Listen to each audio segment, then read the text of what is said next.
Hello, everybody. Welcome to Highland, a Beavis and Butthead podcast. My name is Chris Paul. And I'm Drew Malkins. What up, humans? I spaced on my name for a second. That's weird. That's been a long okay. day. It's very cold out right now. I promise there's an AC/DC shirt underneath here somewhere, but I'm doubled up on sweaters right now. This is our right around Christmas time episode too, so yeah. Merry Christmas if you partake. Yeah, and I think Hanukkah is currently happening. Hanukkah. As we're recording this. Yes, happy Hanukkah. But we're planning to put this one out fairly soon after recording it. Yeah, this is for this week. So this is the one we wanted to do to kind of rank our top 5 for this season. Season 3 just ended. We our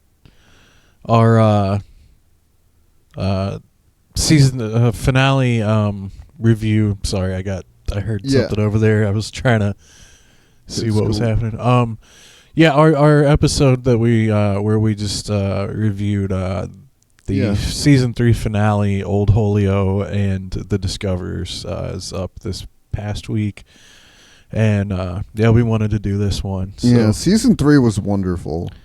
Yeah, it's been a really good one. We started this podcast the same week it started. Yeah. So that was kind of happenstance. Actually, we weren't even sure if there was going to be one. Before anyone says, hey, that's the top 5, but there's only 12 episodes. No. We're treating this as like original series. Each story's a separate episode. There's 24 episodes in season 3. That's how we're playing this. That's the rules. Yeah, we're going. These are the top 5. We'll call them the top 5 shorts. Yeah, which is different than an episode. Because even back in the day, the original air dates, you'll notice like 2 at a time. They're the same date because they were aired together as a half-hour episode. And I feel like they usually aired together. Like, yeah, I mean, it's just like Looney Tunes will be on for an hour, and they'll play like Looney Tunes shorts for an hour. You could count it as, however you want to, an airing block or and whatever it is. You always air things in order, so I guess they would always line up until we're not far away from the end of season 2. Season 3 begins with the most banned episode of the show. So that's something to look forward to. Yeah, original season 3, not... Yeah, original season 3, not Mike Judge's season 3, or I guess that's season 11 is another way to look at it, but I don't look at it that way because the reboot matters.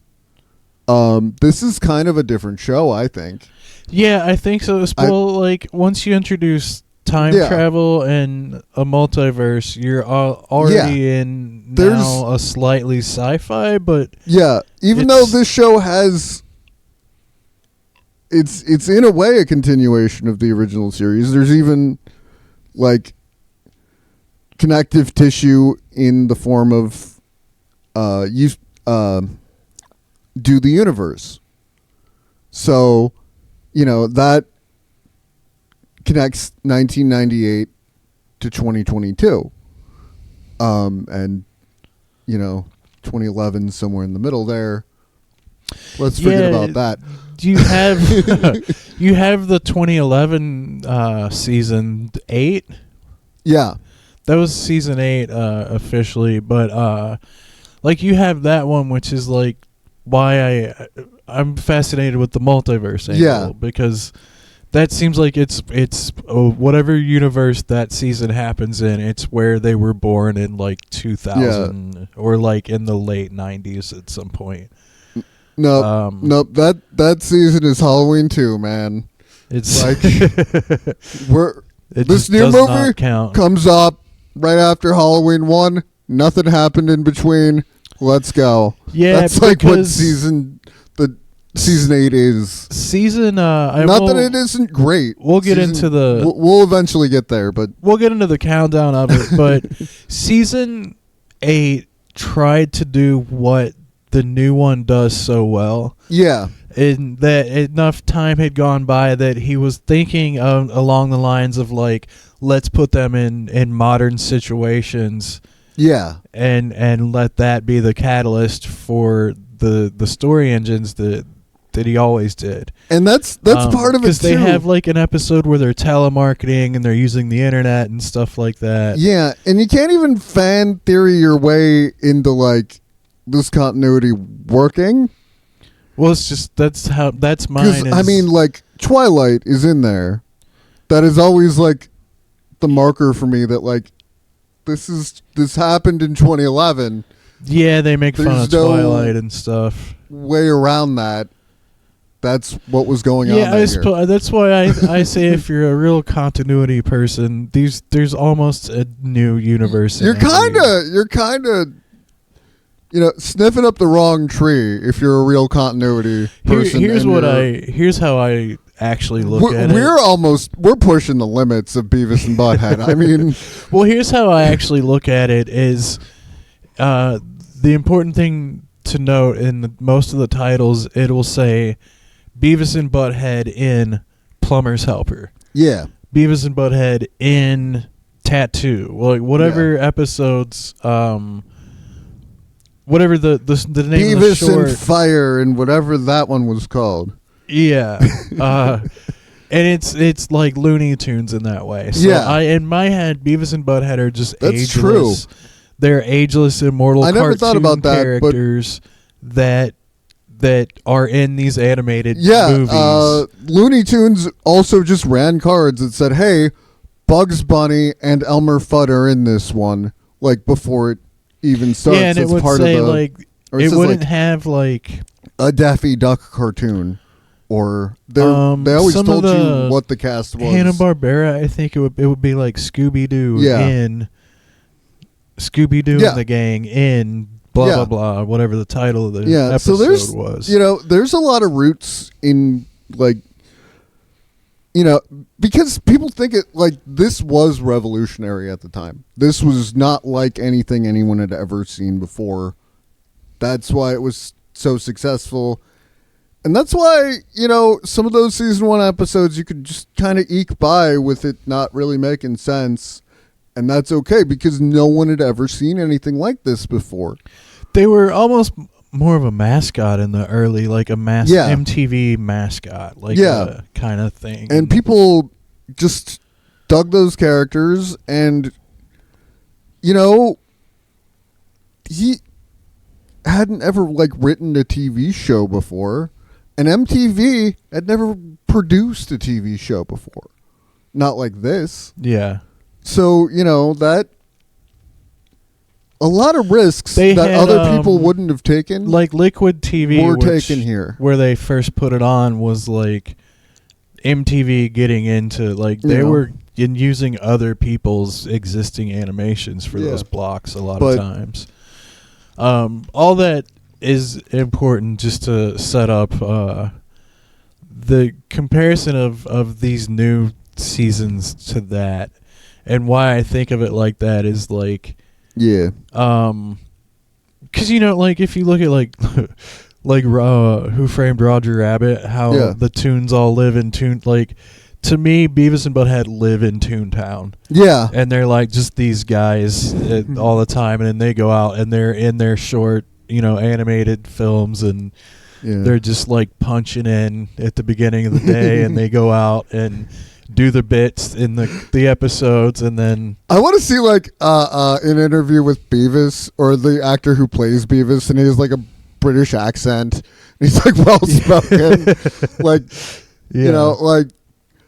I used to watch True Blood, and that show's all about like Southern people, and there was like this dumb brother with a Southern accent, and I would watch some of the behind the scenes interviews and stuff, like and he's like he's a well spoken Englishman, and man, it's the same with all the Walking Dead if Beavis and Butthead were also like similarly played, like this is a part for them. The same thing with a lot of our superheroes anymore is like they're all like these British play actors, and then that's true. They come in and it's like Tom Holland and Spider-Man, and So, yo, I'm a Spider-Man from New York. And then he's, oh, when I was playing the part, I channeled. It quite reminded me of when I played Henry VIII.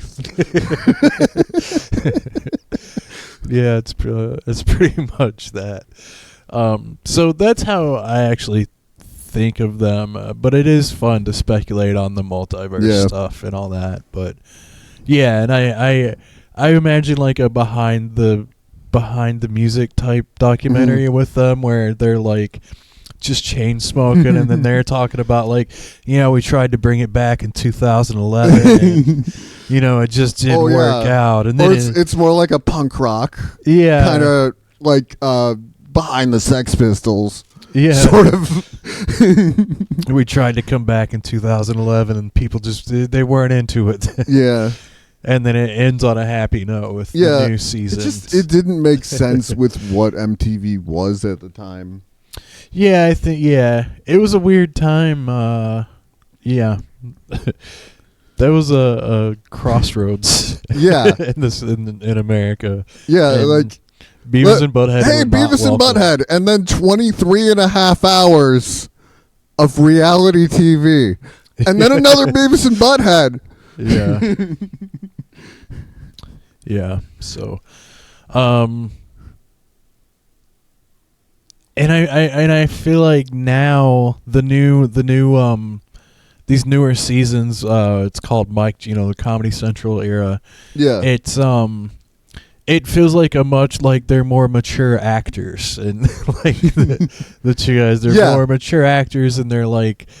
There's a lot of episodes, and we'll get into how well they did, but I'll give, some hint. Like, I really like the ones this year where, like, Braces is one of them, which is actually not one of my highest rated ones overall. Yeah. But it's this idea of them dealing with things that are just like innocent teenager, like every teenager would deal with, but how do they actually handle it? Is like a huge difference in the old versus new series of it for me. Is like there was one in season 1 of the reboot that where the girl has a crush on Beavis. Mm-hmm. And it's like just these typical high school things that they never really dealt with in the. I mean, they did, but in a different way. Because she saw the police taking down Cornholio. Yeah, that girl was in love with Cornholio, not not Beavis. If he could be Cornholio all the time, it would have worked out. It's a real Urkel, Steve Urkel versus Stefan Urkel. Yeah, that's a great comparison because Cornholio is so cool. So do we want to? We have a top 5 and a bottom 5. Do we want to do? Yeah, let's do the worst ones first. Yeah, let's do the bottom 5. And again, I think this season is really great. So these aren't bad episodes. Yeah, if you're not familiar, like we've been ranking these on a scale of 1 to 5. 1 being this sucks, 5 being this rules. And we've only had one that was like the lowest ranked one for both of us that was at a 2. Yeah. And I guess we can start there because I'm spoiling what I'm about to say. Yeah, let's just do 1 to 5 on the bottom 5 and do like countdown for the top. That's fine with me. Yeah, because it is actually. I shouldn't have said that yet, but it is the worst one. There was one episode this season that neither one of us really liked. It was, it was an attempt at a trope. The misunderstanding thing. The misunderstanding, but like too many like overly complicated coincidences happen to line up, and which is fine most of the time. But it's just like some of these tropey episodes are like there's better ones, Yeah, I also it feels this one felt it's AI and it felt like forced in that. Yeah. And that the idea of like bringing them into modern times and giving them modern problems and topics is working most of the time, but with this episode it felt weird. But yeah, and they'd already dealt with AI back before we started calling it that, when it was just like Siri or whatever. Oh yeah, when the Do the Universe. Yeah, so that like cell phones, and to make another AI episode after already kind of covering the subject in that way is like, yeah, it was way better having him interact with Siri and misunderstanding it that way. But yeah, so I don't know, but yeah, we both gave that one 2 stars. That was the only one that dipped below 3, and 3 is like a good episode. That's like, you know what? They hang out in front of convenience stores all the time. Yeah, they even if this is if we're thinking of them as guys that were around in the 90s that time traveled and live here now. Yeah, they had ice machines back. Like, I think. Yeah, that was the other part, is like they have to be so incredibly dumbed down for this one, and they're already pretty stupid, but this, for them to just not know what an ice box was, and I mean that's the old, it's like not knowing what a payphone is, or like it's and I don't know, there were like I feel like there were more places this could have gone. I thought it would have been funny if there was just a different person that was around the corner, that happened to be just around the corner, that was like a different voice, and they're like, oh, there's a new voice. I don't know. I think that would have been, or just have them find an actual AI something. Yeah, or something that interacts like it, or all right, something. I think that's enough about. Oh yeah, I wanted to mention, there's a button at the end of this episode. We didn't mention it when we covered it. It's a cute moment where, well, I have to like explain the whole plot of the episode. Anyway, they give Van Driesen like a flyer for adopting a kitten because they think that's the homework that the AI gave them. Yeah. And then he adopts the kitten at the end, and it's cute. It doesn't really save the episode, but it's a nice moment, and I'm glad that it got mentioned somewhere on the podcast. One more thing about AI, because here's a better idea. They go into a computer store, and there's a customer service guy called Al. And they see AI on his name tag. And hey, AI, will you do our homework for us? Yeah, and they try to boss him around for 6 or 7 minutes. Yeah, that would have. Yeah, that sounds like fun. Do you want to go, or I'll go? My number 2 of number 2 worst. Yeah. Second worst one, it was Mission. Oh yeah, I forgot about Mission. I think I gave Mission a higher rating. That one's after AI, my next tier is like it's bunch of 3 is like 2 3s, and then some are 3.5s. So some of these, I didn't look at the 3.5s when I was doing mine, and maybe I should have, because that one's like a little rough, especially for Mission. Yeah, they're middle-aged, and they're straight up trying to kill a guy. Yeah, and just out there to kill people. And I I know this lines up with, like we just were watching them in the drive-in at the movies. Yeah. And they kidnap the guy, and they're very sadistic to him, or they tie him up and stuff and keep him in that short. And we were talking about how sadistic they were in that. And this is sort of in line, but it's not my favorite version of the characters. I think my rating got bumped up because this is the first episode that bled over into the middle segment, and I thought that was cool. Yeah.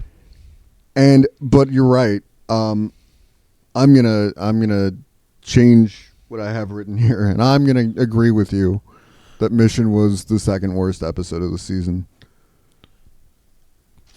So that's number 2, and then what do you got for your 3?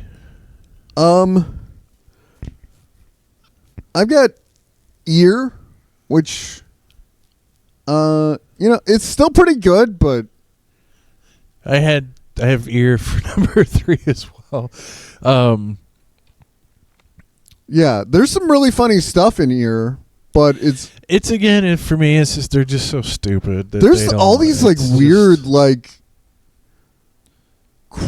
Cronenberg-esque like changing Beavis, especially Beavis's face into other stuff, ear being blown off, and the peanut allergy thing. Oh yeah, there's some of that this season. Yeah, but I just didn't like it a whole lot.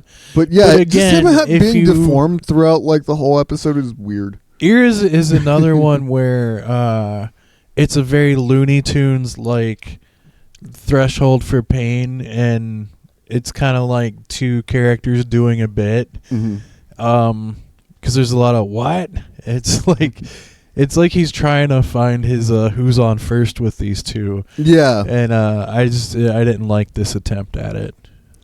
Yeah. Yeah, I don't know. I feel like if you're gonna completely maim them, just go the whole way. Just murder them both. Why are we messing around? I don't know. It's a different kind of story, though, I suppose. Yeah. But I feel like blowing the ears off was like the funniest part of it. Yeah, the actual bit of it happening. Yeah. Like that was pretty funny, but I don't know. I'll give him as they walk off into the sunset and he keeps going, "What? What?"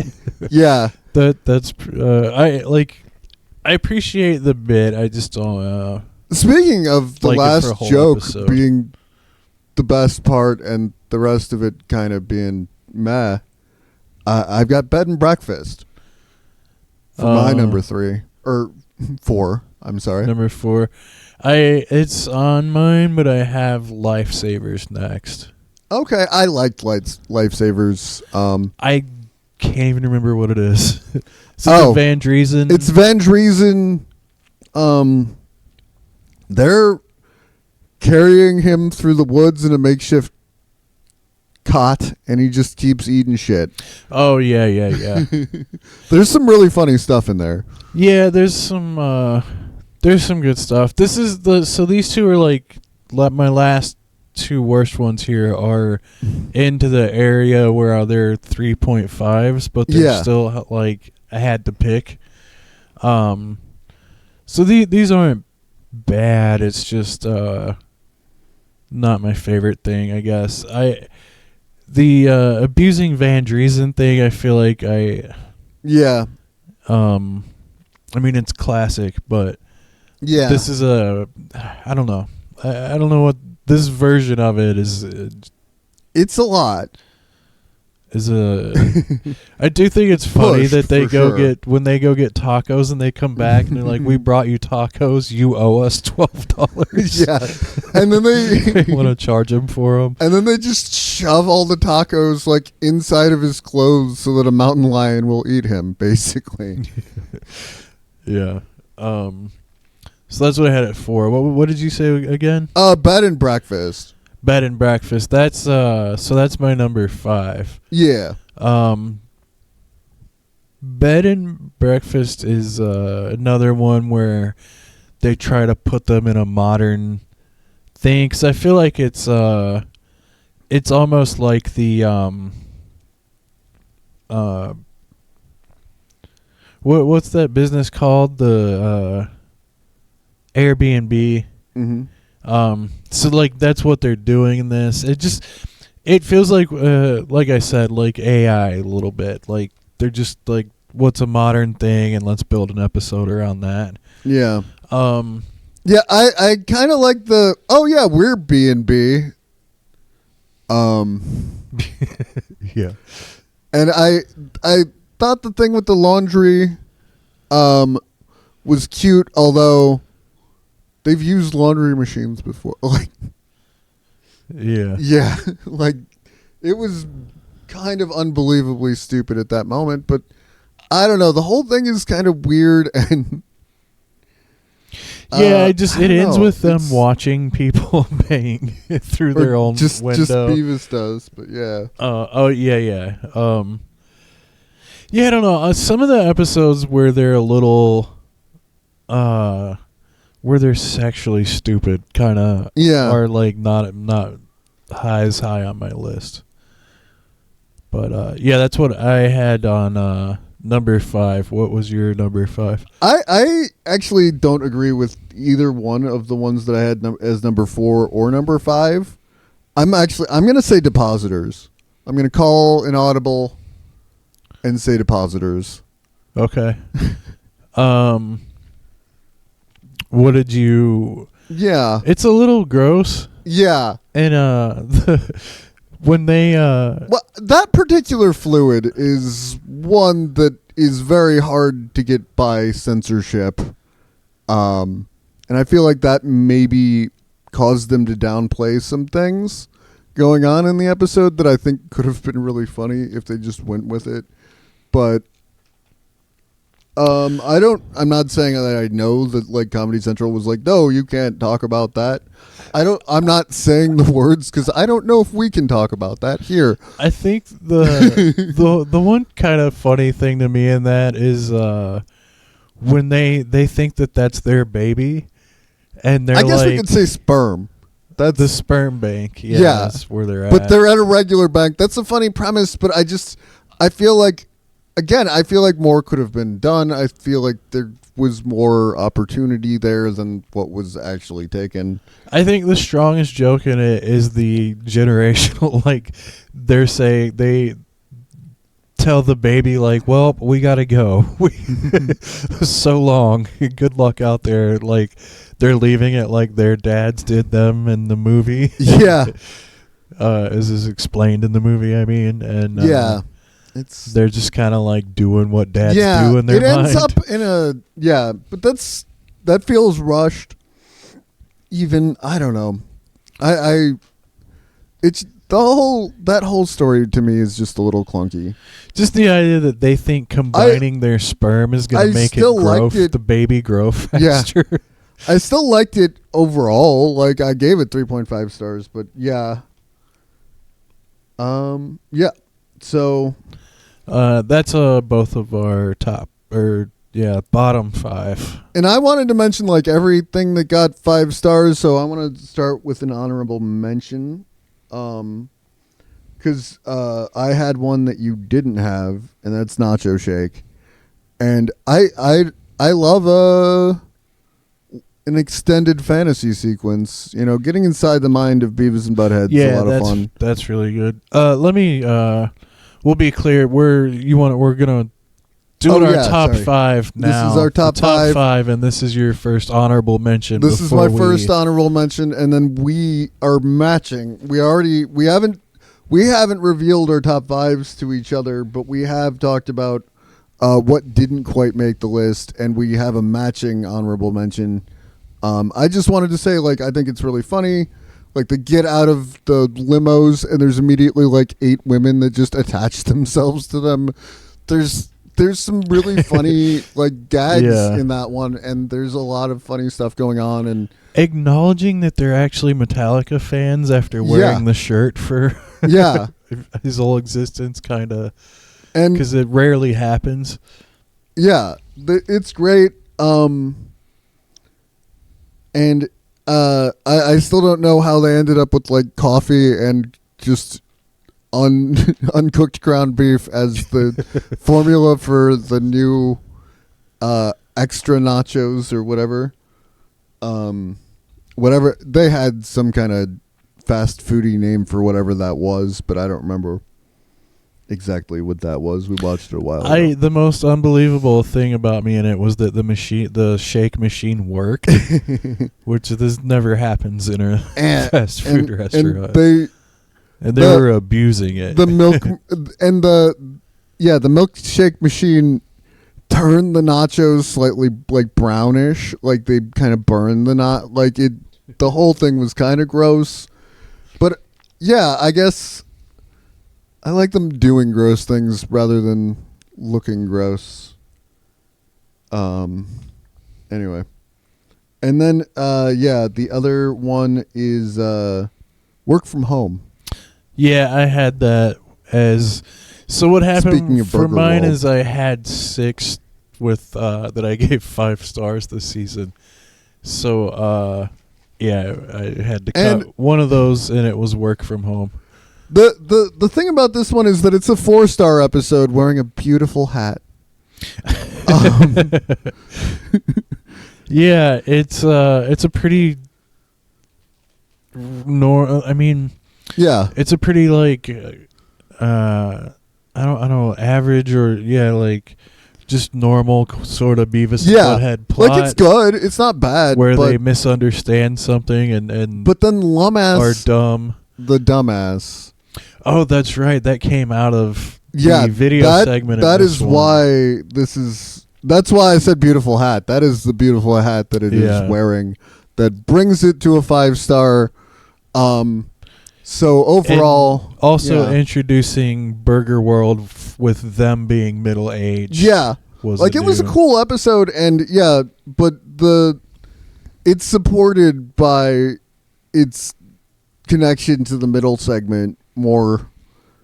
Like that pushes it over the cliff. Yeah, and I think the rest of these are all just full-on 5-star episodes. Lumass, and his name was Lumass, and he was a dumbass. So definitely honorable mention at least. It's right there. Like it could be 4 or 5. Like these are all just sort of. Yeah, it's really good. Great, and that's why it's worth being honorably mentioned. So top 5. Oh, right. And number what do you got for I got Plumber's 5? Helper. Plumber's Helper. Yeah, that's my how do we do that? Yeah, that's my number 4. See, this is why I sent you that video earlier. This is what I was trying to We'll stick to my list from here, and you say what your number is. Okay. Yeah. I would think that we probably have the same 5 episodes in a different order. Yeah, probably. But yeah, Plumber's Helper was great. Yeah. I had it at 4, and these are all pretty interchangeable at this point. Yeah. Bringing back middle-aged Todd. Or even more middle-aged Todd. I don't remember. Todd wasn't that much older than them, I guess. But reintroducing Todd and kind of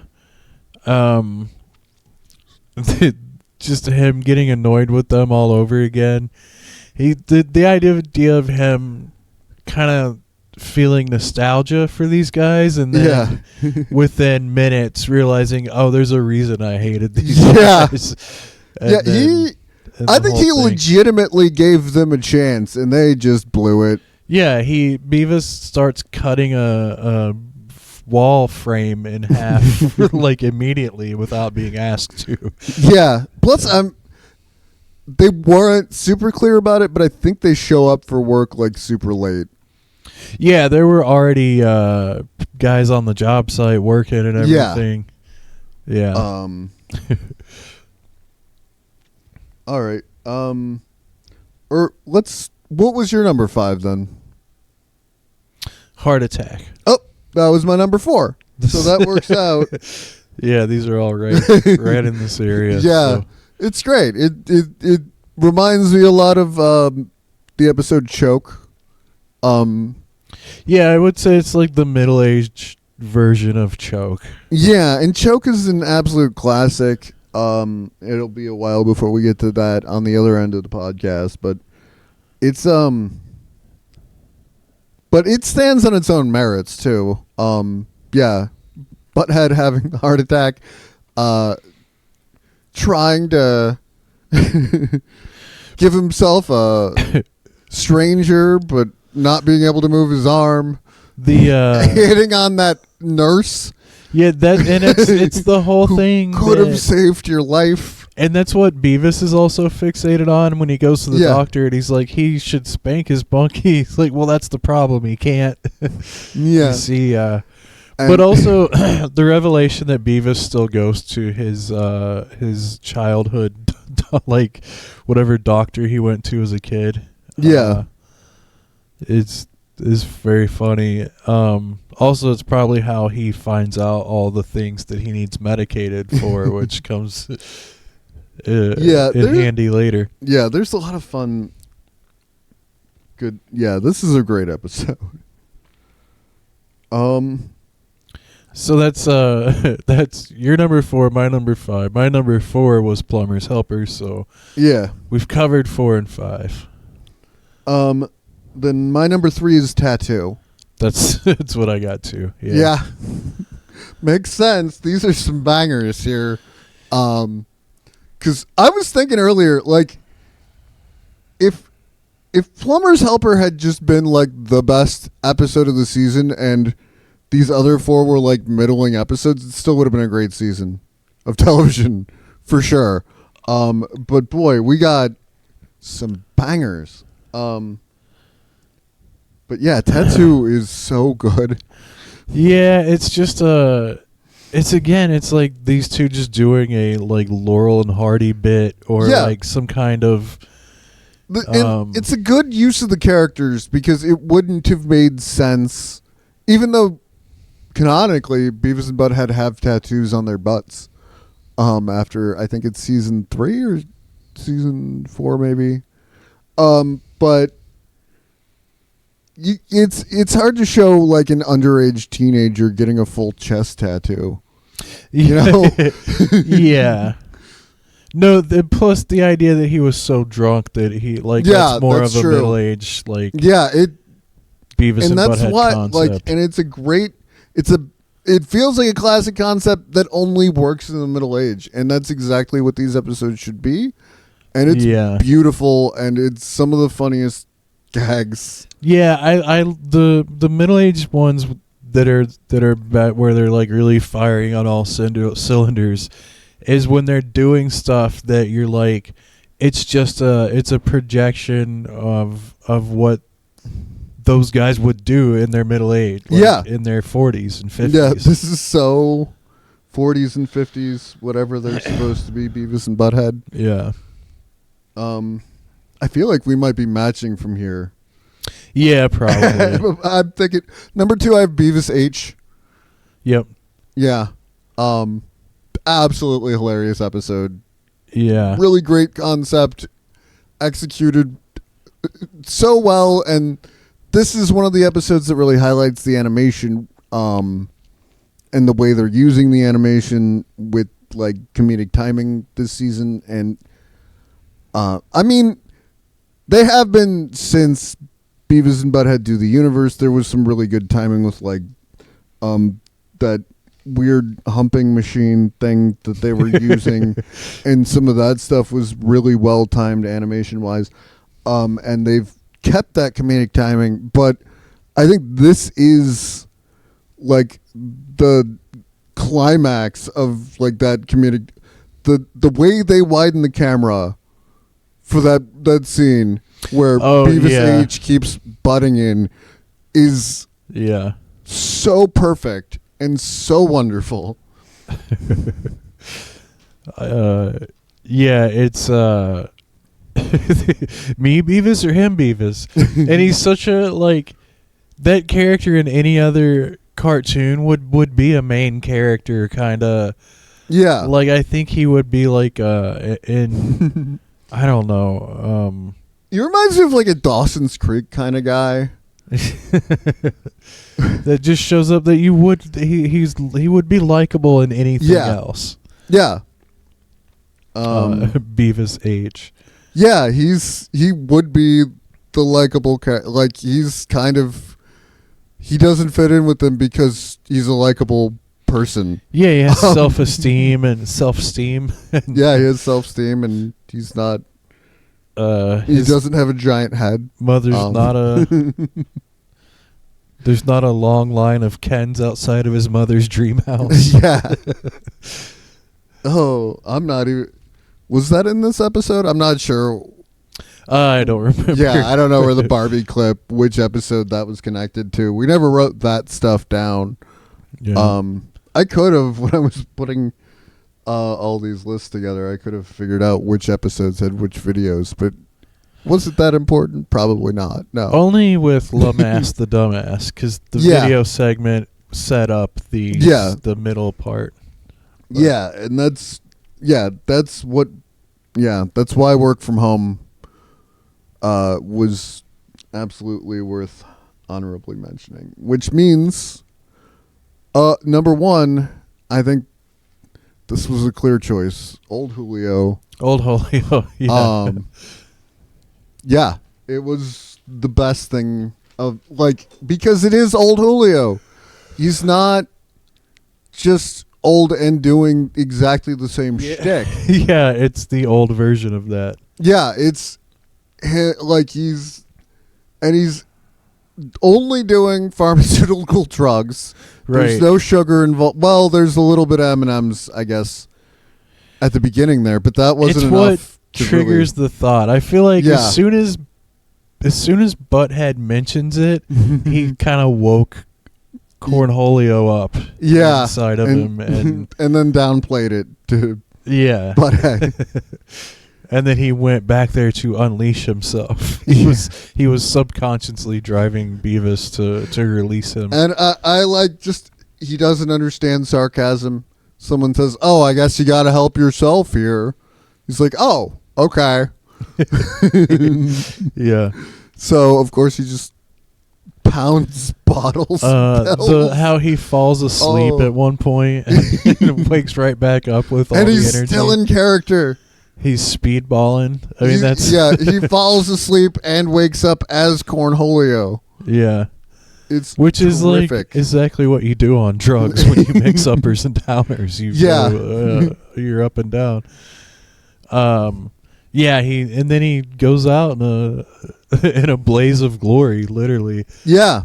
He dies in this one. Yeah, he for sure. He dies. This is the only confirmed death, I think, of the season. This isn't like back in season 1 of Mike Judge's Beavis and Butthead, where there's just flatlining. There's full-on future skeletons found of them. Yeah. Still in the situation they were in during the episode. There's not a lot of that. He's cut back on that this season, but now he's killed middle-aged Beavis. Yeah. But they've also lost their apartment. I know I keep bringing this up, but they've also lost their apartment before. Yeah, plus there's the tattoos. There's they reset every... I feel like there's... Oh, yeah, Stuart. Stuart's been reset. Oh, yeah, Stuart changed from the last time we saw him. So whatever... It's just like the smart... 327Z... the smart universe that we're familiar with is probably the 26th iteration of that universe. And just like that, there's... even though they kept talking about this being the universe where they entered middle-aged at the height of their powers, there's clearly more than one of those. And maybe that's part of the reason it's not hosted by the Beavis and Butthead Watcher, smart Beavis and Butthead thing guys. Because we're seeing more than one different universe of that at this. We definitely are. I think, I mean, if... And there's no way they don't do middle-aged Beavis and Butthead in season 4. Yeah. There's no way. That's why I say I look at it like the Looney Tunes things where they're just actors and they're like resetting every time because they're, just... That's the stunt. He's going to die in a fire. I mean, feel free to put this clip all over the place when they don't do middle-aged Beavis and Butthead for all season 4. But I don't see it happening. Yeah, they'll be back, I'm sure. If there's a season 4, they're going to be in it. I don't. I would bet you money. It was confirmed like a week ago or something. Like Comedy Central's announced it. It's, I think work is already being done on it. I bet you money we've thought about the multiverse part of it more than Mike Judge has at this point. Probably. Well, we're a little about us. We're both big comic book nerds. Maybe I didn't even need to say that. But so yeah, we kind of. We're old hat to this whole multiverse thing and thinking of things that way. So, yeah. I watched Fringe 3 times. That's definitely part of the lens that we're looking at Beavis and Butthead through. Yeah. And yeah, it's overanalysis of something that doesn't need to be overanalyzed. And I understand that, and that's kind of the whole premise of the show. Yeah, that's what we're doing. Yeah. That's what we're here for. We love it. I hope you do too. But the only reason I dispel it at all, I think it's fun. It's fun to speculate, and but I do more think of it like the Looney Tunes thing, like I was saying, and like they're just doing bits. They're 2 cartoon characters that hang out together and they put on a show and they're happy to be working right now, and I'm happy they're working right now. But within the universe of what the shows they're acting in, I'm positive they're in a multiverse. But it's amazing to see, from peace, love, and understanding to this, Yeah. From balloons to Beavis H. It's a crazy evolution this show has gone through. I mean these especially like these last 3 seasons, this new version is like it's very much the same characters, but it's also really not. It's weird. It's a highly refined show. The animation style is way above, I think, even what they were doing. Well, and I've seen some videos out there complaining, and they didn't like this doesn't feel like the same show at all, and it's like, yeah, you were 12 then, dude. It's gonna be different, but it's not that like it's the same guy in charge. Yeah, and I'm not saying original Beavis and Butthead was bad or I don't like it. We wouldn't be here if we didn't like the show. But season 1 was rough, and it's really kind of amazing to see. Yeah, it's fun going back and seeing how they learned, like what they learned over the years on refining. He was still developing as an artist, as someone who learns how to make animation happen at all. He was very funny and stuff like that, but you can tell that like storytelling, he had a lot of growth to do. He also, it seems like, was more interested in the animation part of it at that point. Yeah. And you're also getting these ideas from a guy, like, he's probably in his 20s then. Yeah, exactly. Who's now in his 50s so or 60s. So now he's like one of the best and storytellers who just happens to choose the field of animation. He's shot, he could be making a lot of other work in stuff between. that people take more seriously if he wanted to, but he takes this seriously, and so do I, and it's amazing. And I'm so happy. We're so lucky to have the works of this man. And and saying he was bad when or not even bad, but like he had a lot to learn when he first started, I don't think is even like a criticism. I think we brush over learning in this culture, you know. I think there's something to the idea too of he originally had made these as characters that he meant for you to hate. Yeah. And he's come to terms with the idea that they're like the new shows, he treats them like what they are more. Yeah. I think he had to accept at some point that they were characters people kind of root for in some weird way. They're very softened. They are. In a way. They were much more despicable in the early shows. They're not as despicable, and I've heard that came out of like the whole fire controversy, is that part of that whole thing was to soften the characters and make them more likable. But I think that was a very important evolution. Yeah, he took some responsibility for some of the things that he felt, I think, and like them being like these, I don't know, almost like Mr. Magoo type characters works better, I think, than them just being assholes. Yeah, I'm sure there was some course correction along the way where he felt like there was influence, maybe, or but the fact like that they're stupid instead of blind. They are very much like Mr. Magoo. Wes Craven had the same thing with Freddy Krueger. Yeah, where he was like, he didn't do the second one.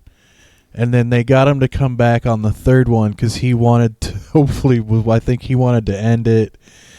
He felt by the time he did, what was it, the Wes Craven's New Nightmare? Mm-hmm. This is a whole sidetrack thing here, but he had the same arc with that. Nightmare on Elm Street fans too. He felt like Freddy you're not supposed to like him, and that he was turned into this stand-up comedian character, and so when he made his meta version of it, which I love, by the way, played into that New Nightmare is fantastic aspect of it. But let's get back on. Yeah, that's what happened with Beavis and Butthead. I think, and Mike Judge. Think we've covered season 3. Let's get back on topic here. Season 3 was great. Especially, I think these top 3 episodes of Tattoo, Beavis H, and Old Julio are some of the funniest things I've ever seen in my life. Like, so good. Old Julio on its own would be very funny, but when you like the 30-year pause before the punchline, I think is the greatest thing about it. Yeah. It's just like we haven't seen a true Cornholio flip out. I mean, there's one in Do the Universe, I think. Yeah, there's the prison riot thing. The prison thing, Universe. But that is a different Beavis. Yeah, there's him getting arrested at the start of the Girl Crush episode. I guess, there are a lot of in the new season. I think there's at least one other. But we've never seen old Beavis do it. No. And I guess that's where that comes from for me, is the it's 30-year wait for this middle-aged Beavis. It's been a new take on Cornholio. Yeah. Because there wasn't a lot of new in. I can't even remember. I'm pretty sure that there is a Cornholio episode in the new series. That's what I was talking about. I think there's I know there's one in the movie, and I think there's at least one other episode in Weird Girl. But I don't remember what was done. But I'm gonna remember what was done here. This is brilliant. Yeah. Yeah, no, I'm trying to think of any new ones. I think it's happened once or twice at least, but I'm gonna have to go back to season 1 again. So it's fine. We can we got about 5 more minutes we can put on this episode. Sure. Do you just a general like newer? Have you the other seasons you've seen? Do you have any standout episodes? I really like Sad Boys. And not just, we're in a sketch group called the Sad Boys Social Club, but I think that's, as far as them like misunderstanding something and going about something the wrong way. Yeah. To getting their nuts electrocuted is like, it was just the perfect I have ramp for me. two I wanted to mention, and they're both Beavis episodes that I really like, are when he wants to have Butthead killed. Sunburn.